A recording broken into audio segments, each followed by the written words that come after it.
people say you should trust this whatever password manager. Why? Because of our brand, right? Okay, what is a brand other than a religion at the end of the day, right? You know, why do you believe in it? Oh, because someone else said this is cool and you should believe in this. And like, I want to get away from that and be like, look, I'll build a thing. You don't have to trust me. I'll tell you everything about it. I'll tell you how to break it. I'll tell you how to make it. I'll tell you what's wrong with it. And you can make your own version if you want. If you don't trust me, it's fine. But you will have every reason to know why it works and why it doesn't work. And you know what you get. It's about raising that awareness and getting people more in control of their technology, more in touch with things, and not just, you know, giving up and rolling over and saying it's too complicated, we can't do anything about it.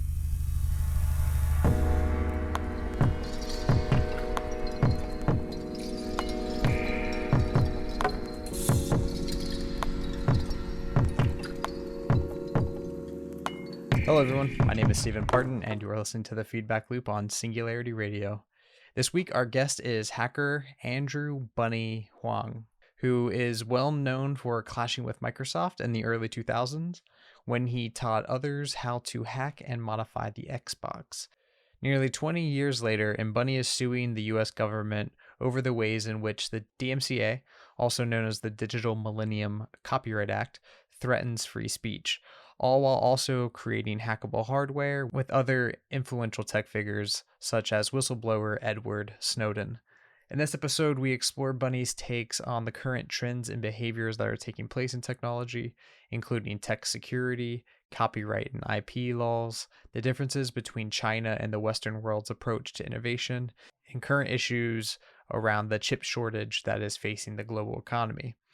Now, if you want to learn more about Bunnie and his work, I highly recommend that you join us in the Singularity community as soon as possible, where we'll soon be announcing a virtual watch party to premiere a documentary on Bunnie entitled The Hacktivist.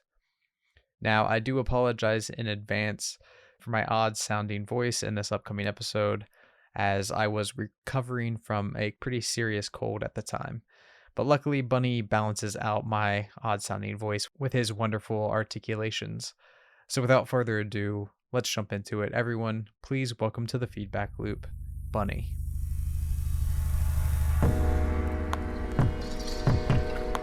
So I think to start, let's get a very easy and cliche question out of the way.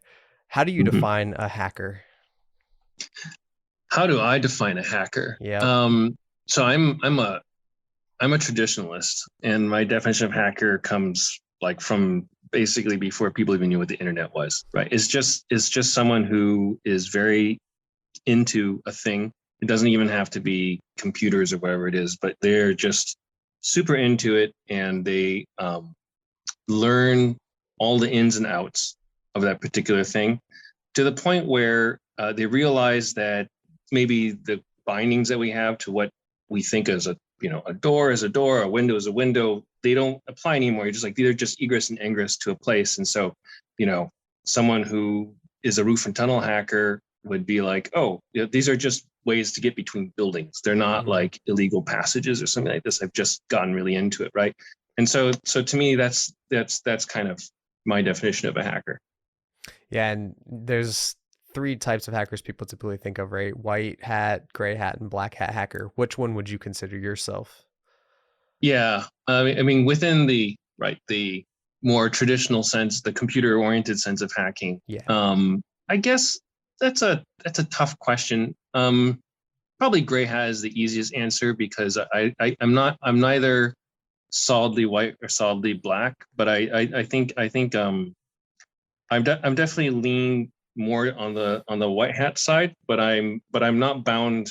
I'm an individual. I'm not bound by a corporation. I'm not bound by these other things. So I have things I can do that some white hat hackers would consider to be black hat. Effectively, at the end of the day, I have basically more operational freedom than a typical white hat hacker.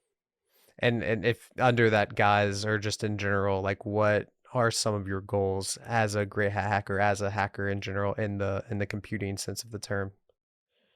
Yeah, I mean, for me, my biggest overarching goal is to just make everyday people understand that technology is not scary, right? and part of it is the part of the shtick is I am an individual, right? And I'm just a regular person. I'm not a genius. I've just been around for a while. I'm like I said, a guy who's just been hacking away, like just like into a thing a lot, and you learn a bunch of these things.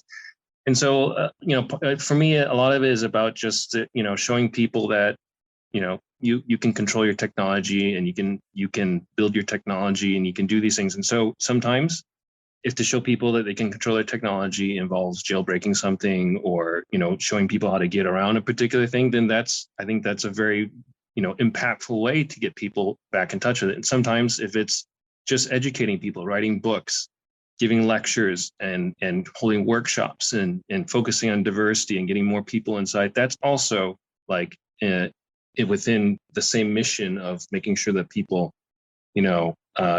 feel in control of their technology. Do you think it's a big issue right now that people don't really understand how their technology works? Like, do you see certain problems that come from this Oh yeah. paradigm that we're in, where people just simply don't understand what's going on behind the device? Yeah. Oh, it's huge. It's huge. It's ever since just like the beginning of social networks, right? Like I remember back in whatever it was, the 90s or early 2000s, Facebook came out or something like this, and people were just like, you have to be on this, it's so cool, and like whatever else, and like even back then I was like, this is crazy. Like you don't just give someone your social network for free. You don't just like give people access to and I would try to explain to them, and they thought I was insane for telling them once people know who you talk to other people and how you do things, they can start influencing how you think, right? And the whole the kind of the larger issue is that now we have these magical boxes and everything's in the cloud, right? And when people don't understand what people think, somehow maybe that like when they put a password in the cloud, it's in some special place that's actually just for them, right? And no one can look at it, but it's not. I mean, it's just you can make all the arguments you want around it, and maybe there's some clever cryptographic tricks you can try to make it feel a little more secure or something. Maybe if you're actually just uploading a blob when it comes out, but there's generally speaking, a lot of the data that is sent into the cloud, I feel people don't understand how vulnerable it is, and just that alone, people having the wrong threat model in their head, people not understanding, and almost just even acknowledging how as humans we're so not gullible but vulnerable to sort of like suggestion of a sort. Like we were evolved in a day and time when if we had problems, we'd get together as a village and we would have maybe 100, 200 people there. We'd see each other eye to eye. Someone would say something, another person would object, and maybe some people would yell really loud. But you could see hints of you could get a spidey sense of truth. But if 200 people all sort of like agreed on something in that room, you felt that was truth, right? But now it's like you can get thousands of viewpoints that all look fairly independent, affirming the fakest thing that you want to Google for, right? I mean, like it's just like you can basically, and we're not trained to deal with such enormous numbers like that, and people not understanding how technology works and how it can basically reroute their decision process, the logic process, thought process is an existential crisis for humanity, I think, even at the end of the day. Do you think that this was potentially inevitable given the development of this technology? Because I think specifically of the early 90s, I think of people like Douglas Rushkoff. I think of these ideas of liberation and kind of like weird techno-utopian, this kind of like the Hackers movie thing where people are just, in this world getting free and loose in the wild west of the machine world. Right. And did we lose that because capitalism moved into technology, or did we lose it because that's just how technology has to evolve, or some other reason? Yeah, I mean, I think it's it didn't have to be this way. I don't think it has to be such a adversarial relationship with technology. I think, and I don't want to just blame it just on capitalism, because that's almost a little too trite to say that. But I think it basically has to do with, at the end of the day, incentives, and and people valuing, I guess, education and understanding about what they're dealing with. I think if people actually were given technology and explained a little more clearly about how dangerous something can be or what they're doing, we would make better decisions. But unfortunately, a lot of people's introduction to technology is like, here's a great thing, just click here. Here's a EULA, don't worry about what's in this legalese stuff, but it'll be great. And now look at all these wonderful things you have, and then that turns into a monetization source. Now you have like all these sorts of incentives and what it is. But if people were a little, if we even had like a equivalent like a birds and the bees talk, or sort of like a very like someone said that we have to have like the birds, the bees, and the private keys, right? That needs to be like the next thing we have to add to that, is that we have to explain to people these fundamental things about sort of like technology and the way we interact with the digital environment. I think we would have a more better relationship with our technology. But right now, unfortunately, the thing that people want, because it's very profitable, is they just want you to believe that a company can solve everything for you and this magic box will do it, right? Just subscribe into our thing. We'll take care of you. We'll respect your privacy. Your rights will be all taken care of, right? We know better than you, that kind of thing. You don't need to learn any of this stuff, right? It's fine, right? What can go wrong? And that goes really far off in the wrong direction, right? And so just, maybe some, even just like as a matter of like civic discourse or public education, like putting more emphasis, like computer skills is not how do I open up Word doc and bold text or enter a spreadsheet, right? Computer education is more about like understanding just where the information goes and what it can do to you and how to keep yourself safe. And it's a tricky topic. I imagine now that the cat's out of the bag, computer education is going to be as controversial as teaching evolution in school or something like this. Like, it's just going to be like, some people are really not going to want to know the truth about it because it's going to be awful to deal with that. Yeah. Well, speaking of what you talked about there with where the information goes, what do you think about the current way that data ownership works? Would you support kind of shifting more of the ownership of data towards the user so that they can decide how to use it and maybe get paid for the information that they provide? Or do you think the current model has a lot of value? Yeah, there's a lot of logistical challenges with implementing something like, making sure users get some value out of it, but they're solvable. I think people are working on schemes but anyways, the short answer is yes, there is value in that. We actually need to change the status of ownership and how it's treated. There needs to be legal teeth put into it so it's enforceable and lawmakers have to care about it. And then companies will bitch and moan and whine and say it's very hard to do this, but then they'll figure out a clever way to solve that problem. But I think there are technologies that can allow people to participate in a digital economy, in an information economy, and still retain control over what they can and can't do. But it does require a pretty radical rethink of things. And the concern is that we've maybe gone past a bit of a tipping point in terms of like, it would be so hard to catch up that different economy where you have a little more of your information on the inside versus the services that come out of the concierge economy, I guess you will, of information, where we know everything about you and we just give you what you think you want, right? That delta is getting to the point where it might be hard. It's a much harder proposition to catch up. If we did it right the first time around, then I think things would be better. But now that we kind of have things wrong, I think we both have to fix the hole and dig ourselves out of it, right? Yeah. So. Well, speaking of that, one of your fights that you've been pursuing was, I believe, a lawsuit against the DMCA. Yeah. I don't know where that currently stands, but are you able to talk about that at all? Yeah, I can talk a little bit about it. Okay. It's still in the court system. We filed in 2016, and it's still there. There's one thing I'm learning from this whole process is that like going through the front door and the legal process is very time consuming. It's very hard. It does not work at internet speed. It just doesn't, right? But yeah, we've got a complaint in.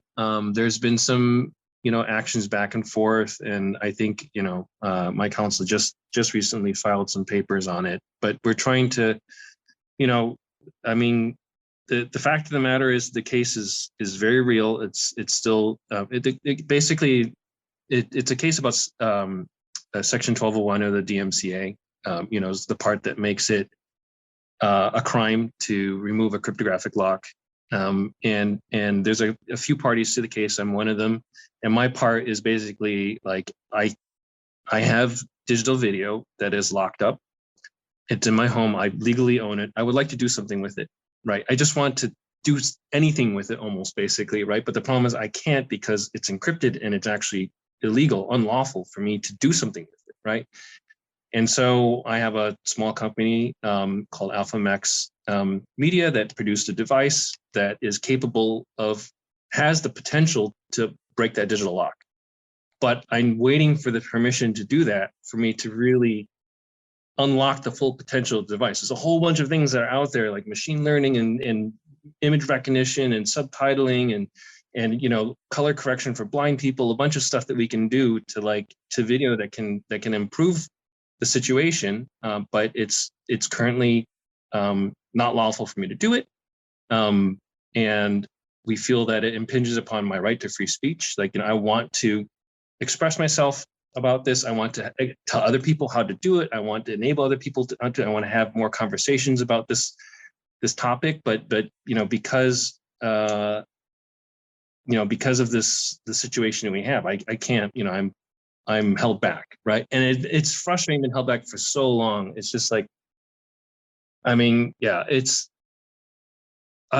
I'm lucky that I have the privilege to be able to keep the company afloat despite all the challenges in front of it. We barely have it out there, and we really can't unlock the potential. And it's really actually, it's damaging in many ways not to be able to get past this point.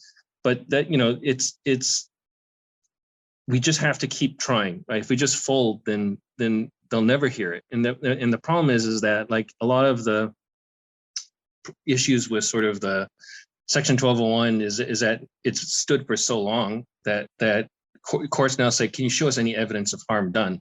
And the problem is now you're trying to prove a negative. How do you prove all the children that weren't born because of a particular event, right? How do you, what about the works of the people who were, killed in a particular event or something like this? Can you prove that they were going to create value anyways, right? Well, they're dead now. We can't talk about them, but they were human beings. They could have done something, but they clearly we can't say anything. So it's like we're in this weird situation now where it's very hard to sort of prove this negative. And so I'm trying to just hang on with my nails on the edge of the wall, being like, look, I'm just holding on here, and there's, I can't, I'm trying to make it through this case. Just hear me out, even, right? Yeah.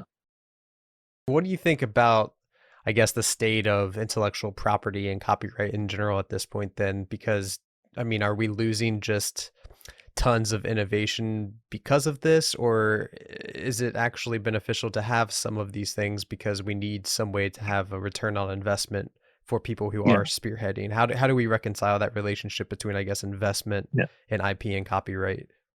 We had, the system as created was not as broken as it is today. Part of the reason, it's not that it's fundamentally wrong. It's just that they've made patent lives longer and longer and longer, right? They've made the cost of filing patents higher and higher and higher. The cost of reviewing patents higher. They just keep going up.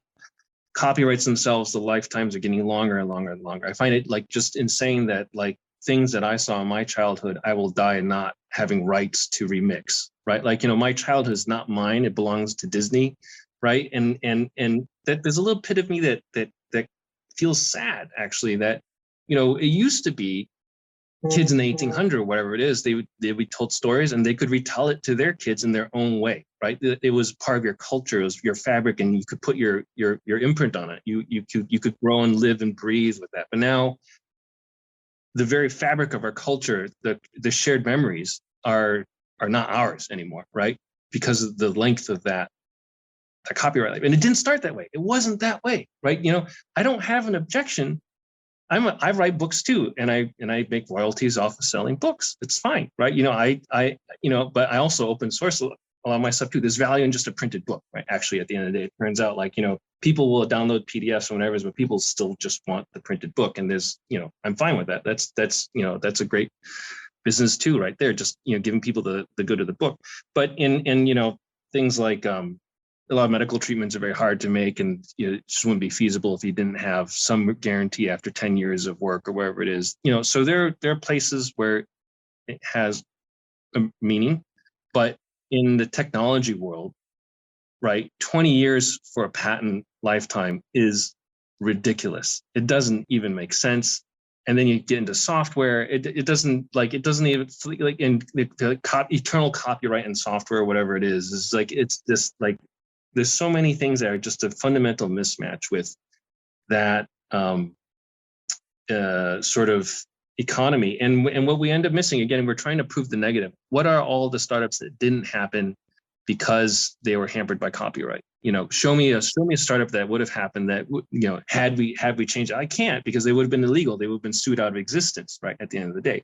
And so the best place we can do is we can start to go to places like China and look at like that ecosystem, not because their system is better, but because their system is Galapagos, like a completely isolated ecosystem that didn't have influence of the West upon it, and it had to figure out IP law in itself. And then you can sort of see examples of how innovation could come about in a system where it was the Wild West in terms of like copying movies and remixing things and sharing IP on whatnot. And the Western theory that like people would have zero incentive to innovate or do anything at all if you knew your stuff would be stolen tomorrow, actually didn't hold, because like China has actually done stuff, right, and they've managed to do it despite like sort of the Western style IP laws. And again, I have to emphasize, I'm not saying that you should throw away one system or the other. It's just very interesting to see the comparison points.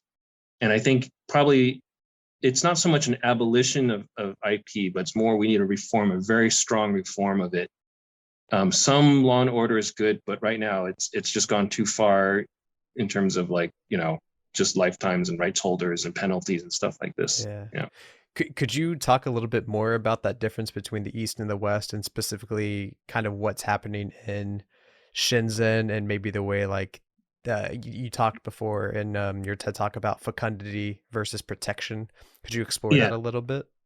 Yeah. So yeah, it's really interesting how it all came about. So in this, I'm talking about Shenzhen in the in the 90s and 2000s. China is very rapidly changing right now. So I think it's very important to put the asterisk on any thing we talk about at this point, because China is going through such a massive social change that things may not apply in the future. But for over that period of time that I was looking at it, that ecosystem had to figure out basically how do you create an economy? How do you incentivize people to innovate when there weren't strong IP laws and protections? And what you find at the end of the day is that the emphasis goes towards means of production. Right? Basically, if you have the ability to do something, to build something, it's actually more valuable for you to share all the specifications because you get designed in easier. The collaboration is easier with lower barriers at the end of the day.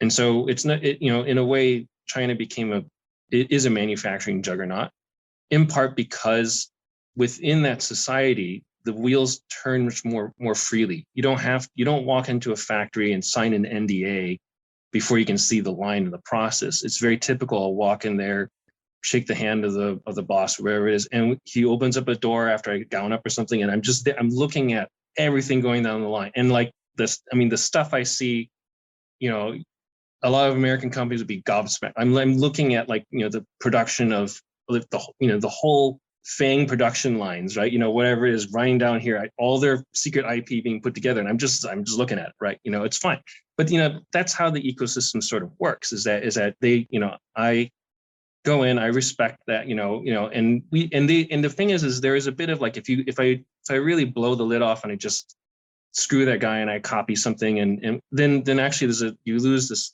concept in China called guangxi face, right? It's sort of like a social currency. I get known as a bad actor, and they don't open the doors for me anymore. People know that I'm not sort of contributing to this pool of sharing of manufacturing knowledge. But at the end of the day, what happens is that now you have essentially you get these little villages that come up. So one guy, I would say, is making circuit boards, and he gets a little successful. Actually, his competitor will open up right across the street from him, and they actually don't. They compete, but they also know each other, right? They'll walk out and they'll say, "Hey, how's it going?" Whatever it is, and then what they'll find is one guy is really good at doing circuit boards of a particular type. Another guy is good at doing circuit boards of like maybe with metal core. And then a person will come along and they'll start doing high density circuit boards. And their person will start doing like, another specialty in circuit boards. And you get like this village actually of like, 50, 60 circuit board guys all in one little area. They all share ideas. They all have their own equipment because they're running stuff. And then it's really the kind of icing on the cake is now I can go to one of these guys and I say, hey, like, I had this problem where I was building a circuit board that was going to be part of a biological assay, and it needed to be pristine, had to be sterile at the end of the day. So I go to a circuit board house. I'm like, I need to sterilize my circuit boards, right? Like this weird request. I'm like, do you happen to have an oxygen plasma etcher anywhere, right? Of course, he doesn't have it. But it turns out just across the way, there's a guy who has one of these for one of his other processes, and he's able to just take the boards across the way, go to the oxygen plasma etcher, etch off all of the biologicals, right? And then stick it immediately into the sterile container and give it back to me. And like I'm charged like $100 for the whole thing, right? Like the whole process development was like $100, right? And so this is the spirit of sharing now, right? Like this guy who had the oxygen plasma etcher was not like you have to sign an NDA, you have to do this, you have to pay me for this, or whatever it is. He just rented the machine by the hour, and then they knew that it was there, and they, and it's really, that type of that openness, that sort of, that free flow of information and knowledge and know-how between it makes the ecosystem very fecund, very robust, very systemically capable of handling shocks and adapting to problems at the end of the day. So that it's an interesting, I would say, data point on how things can work in that situation. Do you think we need maybe like both worlds for that to really thrive, where maybe the protected West kind of pushes forward progress, and then you have these pools of sharing like Shenzhen that take that progress and then mix and share it? Like, is it really beneficial to have both, or do you think we could survive wholly on one or the other? I think you have to have both. Yeah. I'm also push back against the question because you pose as an either or. Like, Sure. The West is obviously doing innovation. There's no innovation that came out of the ecosystem, and the West also can't mix and burn because obviously they're not sharing anything. Like, it's not, the question itself already had like an answer built into it. I think there's a time and place for both. You have to sit down and sometimes just figure out a hard problem and do some R&D and take a risk. And there are times when you want to go across the way and say, hey, can you help me solve this problem? I don't know how to do it, right? And let's share and collaborate, right? And in an ideal world, you have some amount of mutual respect for the effort that it takes to do it. And I think in these small manufacturing villages, because they're all sweat, toil, labor manufacturing guys, like there's a certain like just respect when someone does something like drops a really good process knowledge or something like this, they're like, whoa, like that's it's just sort of like a you almost there's a social bond. It's not a legal bond, it's not sort of enforceable, but the people have an incentive to innovate and share because they want to get that cred. They want to, and they'll get favors back from people as a result, right? And in the West as well, I think that it would be nice if there would be a little less barrier to like just sharing a little more process knowledge, particularly for things that they're just extremely well known. Like one thing that's very frustrating for me is that chip processes that are now a decade old, like 10 years old, are still heavily locked up under NDA. Right. And it's just mind-boggling. Like the equipment's depreciated. Like they're making these things like gangbusters, and there's been papers published on this. Academics have improved upon this. That it's literally 10-year-old technology, and if we could just open that up a bit and talk to each other, I feel like there could be another wave of like really interesting, innovative stuff coming out of chips and research in that area. But it's a real bottleneck right now, and it's facilitated by these very strong IP laws that because these chip companies, as long as they're a small cabal who can basically, as a cartel, control that information, along with the very high barrier of entry to purchasing all the equipment, they can operate in this mode for a very long time, and keep out any sort of competition, right? And that's a tough. It's tough. I think it does hold back a certain amount of progress in the area. Yeah, do you see any technologies that are coming down the line potentially changing this? And by that, I think of things like 3D printing or maybe blockchain technologies somehow giving some power back to the masses to where they can kind of circumvent the gatekeepers. It's hard. I mean, posed in the context that we were just talking about of electronics manufacturing, the difficulty of the other things you mentioned is they're all pure digital remedies, and this here, unfortunately, we're still talking about a physical plant, right? That is being gatekept with IP at the end of the day. So the physical plants are not operating as service providers, but they're also operating as sort of kingmakers by it is in a way like TSMC is a kingmaker. If they decide to take your project and they say, okay, we're going to put you on our latest process, then your company will be successful. I mean, look at AMD, look at Qualcomm. These guys have been just like at TSMC's side, and they're taking off.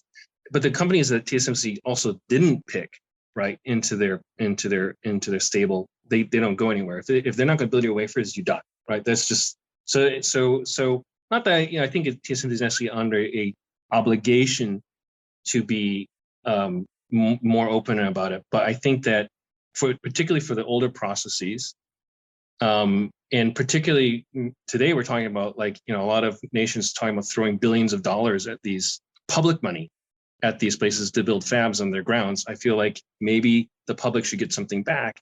If we're going to give you billions of dollars incentives to build the fabs on things, just take a portion of your line, not a whole lot of it, but just make it open access as a public good to go ahead and give us some benefit to this other than just simple mere access to your king-making ability. Let's have some actual, conversation about, public tax money coming back in the form of facilitating innovation at the very bottom level.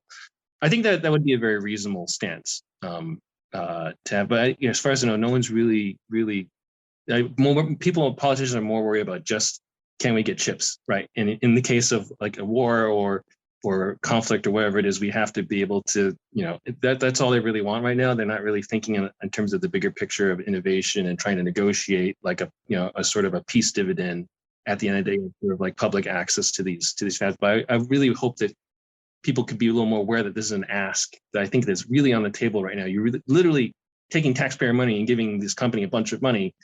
Shouldn't you at least be able to control some portion of the production or have some say as to what runs down it, and not just build the facility for this cartel to move in and do its thing, right? So I mean, sounds reasonable to me. Yeah. Do you think that the current situation is gonna kind of push this along at all? I mean, because of the war, because of the economy right now, I'm hearing a lot of talk about the issues with shortages on chip manufacturing, and a lot of this stuff. Like, is our hand going to be forced here in maybe a positive way, or do you think maybe not? Unfortunately, I don't see any enlightened talk in the direction of more openness. In fact, it's going more towards cannibalization and closed up. What you're seeing now is, I don't know if you saw the series from Donella Meadows about sort of sort of sustainability of ecosystem collapse, and these types of things. So she's like a professor from the 1970s or something, and did these papers about how deer would graze on a plateau or something like this, and they would support like a population of 10,000 deer. And then the population would collapse, it would recover, but it would only recover to a few hundred deer, not 10,000 deer. Same plateau, right? And the reason why is because after the collapse, the deer are aggressively grazing on the roots of the grass. It can never grow back anymore, right? And so what we're seeing right now is that after this collapse of the system, a very large systemic collapse, the governments and stuff are now not funding like more open capacity, they're actually funding proprietary closed capacity. So if it turned out, say, like before the pandemic, we could produce, say, 1 million units of something, and that fab was running at 90%, efficiency, what you're finding is governments like, we will fund you to build 1 million units on our soil, but you can only build for our market. So now that instead of running at 90% capacity, they have 1 million units capacity, but only running at whatever 70% capacity, right? So now you have even more capacity coming up around the world, but they're all being used less efficiently because they come with these little strings attached about how the capacity has to be deployed and the geographic location of it. And that has a negative effect overall, actually, on a particular retail. Like I'm a what I call retail player. Like I'm not big enough to go to TSMC and order like cassettes of wafers, and I can't go to TI and negotiate million chip deals, right? I'm on the retail market. These guys have to have an incentive to sell to little guys like me 100 chips at a time. It really has a negative impact on that retail market, and these barriers create more control effectively towards middlemen and corporations at the end of the day. And so unfortunately that system is currently on a course for going the wrong way. We'll have more capacity than ever did before, but actually less ability to utilize it because of the nature of the beast. Yeah, speaking on your ability to acquire these things, can you talk a little bit about some of the projects that you're currently working on? I know for one, I believe you have Precursor, which is your secure phone, and maybe some other things you want to talk about? Yeah. So I mean, the two, we actually talked a little bit earlier about the project involved in the 1201 lawsuit, which is called NETV2. It's a little video processing unit. But then the other project I'm working on is called Precursor. The idea is I want to build a device for helping you manage secrets, things that are important for bootstrapping your digital life, your core secrets, right? And I want to give you a evidence-based reason to trust it. So again, this goes back to the whole problem of like people say you should trust this whatever password manager. Why? Because of our brand, right? Okay, what is a brand other than a religion at the end of the day, right? Why do you believe in it? Oh, because someone else said this is cool and you should believe in this. And like, why is this good? Because of the acts and deeds of this person. It's very similar. It's not an evidence-based sort of thing, and it's kind of controlled by, anyways. So I want to get away from that and be like, look, man, like, I'll build a thing. You don't have to trust me. I'll tell you everything about it. I'll tell you how to break it. I'll tell you how to make it. I'll tell you what's wrong with it. And you can make your own version if you want. If you don't trust me, it's fine. But you will have every reason to know why it works and why it doesn't work, and you know what you get, right? That's the point of this product, and the purpose of it are for like, not you wouldn't necessarily want to use it every day because it's a little. I take a very extreme position on security, so it's the UI is a little bit clunky in some ways, but you have some very precious passwords for, banking or crypto wallets or something like this, authentication things. People are finding more and more that they're under like, sort of cyber attack and ransomware, these types of things. You want to keep them separated. You want to segregate it. This is the place you would want to put those types of really valuable private keys, these types of things. And so that's kind of the focus of the project. It's a physical device, so I have to build them. It's hard. It's very, very hard to acquire anything right now. I think probably by the time this podcast airs, we'll actually have run out of stock, and we'll be out of stock for a few months because I'm just struggling. Like I have one part that before the pandemic, I was buying it for $1.50. It's now the spot market for it is $114. Whoa. It's insane. If I wanted it today, I mean, it's extreme. But then if I were to go through the front door and buy it, not through the gray market, and just put an order in, the published lead time is 100 weeks, 2 years, right? Like I could have 2 kids and start raising a family in the time it takes for me to like, produce the next one of these things, right? So there's a lot of wonkiness happening right now in that supply chain, and the truth is somewhere in between. It's not as bad as it sounds, as I just made it sound, because part of it, there's a lot of it that's actually hoarding and bad behavior on the part of market makers. So every indication I've seen so far is the supply side stuff is coming back, right? But everyone who's been making money so far off of the post-pandemic pricing wants to keep the pricing up. A lot of this, inflation we're seeing is just gouging and marketeering at this point in time.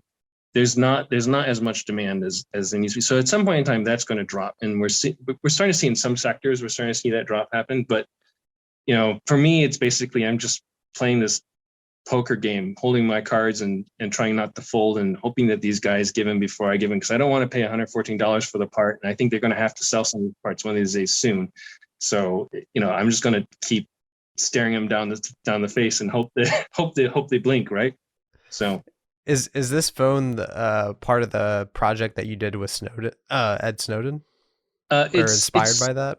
It's inspired, yeah. So the project we did was trying to help journalists have some trust that their phones are not betraying their position, right, through signal emissions of their phone, and so the approach we took that direct project was to try and instrument a phone to see when it's transmitting. There's actually a bus inside of an iPhone that you can just tap and look at and see when the antennas are being calibrated and when the power control is going, and that sort of stuff.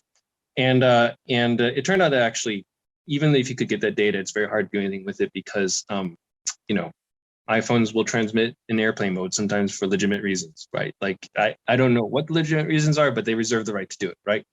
And so how do you tell that apart from something malicious? Like when your vendors are already sort of doing things that are across a certain line, it becomes too difficult to analyze. And so that whole problem of too difficult to analyze became a theme, right? So one of the aspects of Precursor, and part of the reason why the user experience is not as smooth as a lot of the modern smartphones today, is that I really wanted to keep it simple enough that you can analyze it. So today, the problem is, even if you gave me a smartphone and all the parts, all the source code for it, I couldn't analyze it within a lifetime. Right? It's just too much stuff going on. It's really cool. A lot of wonderful things happen. We can play games on it, it's whatever, view videos, and you can be in the middle of the forest and get, all this sort of crazy stuff you can do with your phone today.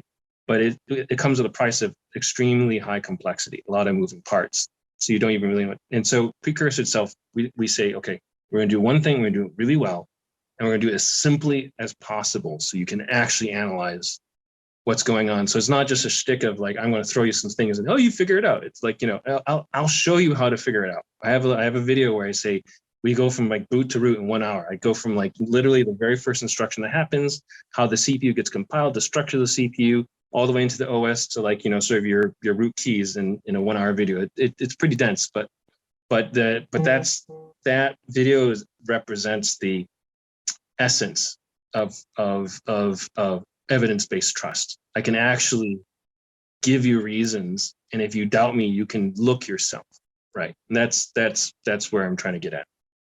Do you think it would be beneficial to move towards like a module type paradigm in the future, where we kind of have that really complex base and then allow people to have kind of like your phone Precursor, have these like very simple tool sets that sit on top of that? Yeah, I mean, I think there is definitely a modular. I mean, the way, in a way, the Precursor functions as a module in security, in the sense that when we have the second factor 2FAs, it used to be the second factor you would get was like a little fob token with 6 digits that would roll over, and it was truly a second factor. It was not in your phone. The problem today is that you have a phone that you're browsing the web on, and you want to do a banking transaction, and an SMS comes in on that phone, right? With other things that can list the SMSs on your phone. You type in the 6 numbers on it, or you scroll down the screen, the 6 numbers are there, and then you're in. And it's like, okay, we've got one factor again, right?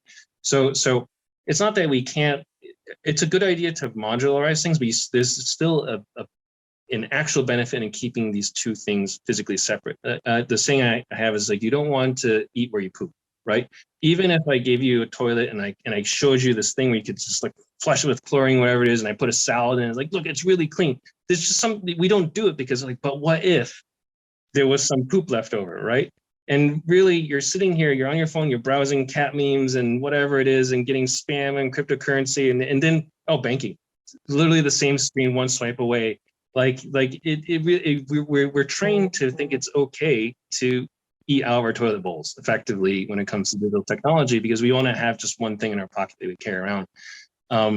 And so part of the notion behind Precursor is we want to have a kitchen where we prepare food and a place where we do our business. And those are just, as a matter of hygiene, we keep them separate. If you want to put them together, that's fine. You can also do that. Like, you're allowed to do that. You can take our stuff and modularly plug it into it. But part of the pitch is actually you don't poop or eat. Yep, fair enough. Well, as we come up to time here, man, I want to know, like, what are your thoughts looking forward? Like, what are some of the things maybe that you're excited about in this space, whether it's open source, new technology, innovation, anything at all? Yeah, I mean, unfortunately, the news these days has not been great, and so it's been hard to maintain an optimistic outlook on things. But I think that there is usually what happens after sort of an adjustment, a correction like this, is that there is a phase of greenfield innovation. Right, like when the old trees, the big trees, kind of burn down, they create fertilizer and space for new ideas to come up. So really, a lot of right now is looking for where does the space start to open up after all the carnage happens, and where the opportunities we can sort of move forward. And so there, we're seeing some, my complaint about the fabs and whatnot. We're seeing some movement of fabs starting to open up, and actually, as business starts to get worse for them, it's easier to do a pitch for open source to them, because they're not so busy just printing money. They want more business leads. And so open source actually helps get them more chip designs, right, at the end of the day. So there are opportunities of this sort, I think, out there. And a lot of it is just, as a small, I'm an independent. I don't have big corporate backing, wherever it is. I just have to pace myself, survive through this whole sort of situation, right? And at the same time, keep the survey out there, see what the opportunities are. A whole lot of things are being rewritten right now in terms of like manufacturing, to geopolitics of manufacturing, and that's, I couldn't have predicted that this would happen 5 years ago. I have no idea we're going to be 5 years from now, but I can tell you everything's going to be different. So when people come to me and say, "Hey, I want to do a hardware startup," I was like, first of all, take all my experience, throw it out. You have as much experience as I have in this new world of manufacturing, right? Which means you can write the story, right? It's a really exciting time for those people, because there's no rules. You do it. If you think it makes sense and you found an opportunity, chase it, go for it. I'm not going to be like, "Oh, that won't work because of this," because what am I to say? Yeah. So I think for, in a way, the problems today are opportunities, particularly for the people who are hungry and want to sort of find innovation and do interesting things. And so that's really why I'm trying to keep myself on that side of the spectrum, and not sort of just sitting on my laurels and just holding on to the little bit of fortune I had left from before the things, and just keep innovating and looking for the next interesting thing to do. There we go. Well, any other closing thoughts, man? Anything you'd like to let people know about or talk about before we call into this? No, I mean, is there anything that you think I didn't cover, or No, like I should mention? I think we covered a lot, man. I think we had a nice breadth of topics here. I mean, do you want to talk a little bit really quick about maybe the Hacktivist and kind of like anything about that? Yeah, sure. I mean, yeah. So the Hacktivist was it was an interestingly timed opportunity. I'm normally very shy for doing anything on camera. I hate hearing my own voice. But it was the middle of the pandemic, and they wanted to do a shoot, which is all crazy because, again, you couldn't even get a crew together. We had restrictions but I was here, right? And so I was like, why not give it a try, right? And so Juliana pulled together a really talented crew of people. Really had to sort of innovate a bit to figure out how to get a movie like that shot with all the restrictions in place. I'm really happy actually with how it came out. I I could actually sit through and watch. I mean, not. I mean, just like seeing myself is horrific, right? So, but the fact that I could like, get through it and not like run out of the room screaming like like, I think they did a really good job with editing and making me not sound like a total idiot. Anyways, yeah, I think it was really nice, and I think I think they did a good job of relaying the story and trying to make people aware about like their technology and how it can affect them, and so it's a nice sort of gentle entry into why you should care about these type of things. I think and I hope it becomes a thing that just gets more people to say, maybe I should look at it. Maybe I should think about this a little more. And if it serves that purpose and just raises a broader awareness, I think it's done. Yeah, it's been worth it for me, right? Because that's at the end of the day, it's not so much about me, but it's about raising that awareness and getting people more in control of their technology, more in touch with things, and not just giving up and rolling over and saying it's too complicated, we can't do anything about it. Yeah, I love that. Bunnie, thanks so much for your time, man. I really, again, thank you for your late night and for taking the time Yeah. and being on camera and all these things that aren't your favorite things to do. Yeah, I like to. I really like just. The one nice thing about the pandemic is like I had like no calls, nothing. I just wrote code. I like design circuits. I could say like I actually soldered together all of the test stations by hand for the Precursor, like every single one of them, because I had the time. I was like, I could just do this, and, listen to podcasts while I'm doing it. And it was like, in a way, as an introvert, that was nice. Yeah, but I can relate. But the world is slowly creeping back in. Yeah, it is. I mean, it's I think for the better at the end of the day. I mean, like if everyone operated like me, we'd all just just grump at home, right? So it's good that we're seeing people connect and things happening again. But like, yeah, it is. It's also been it's an adjustment for me to get used to all the calls and stuff now. So yeah. Well, again, man, I appreciate it. So thank you. Yeah, no worries.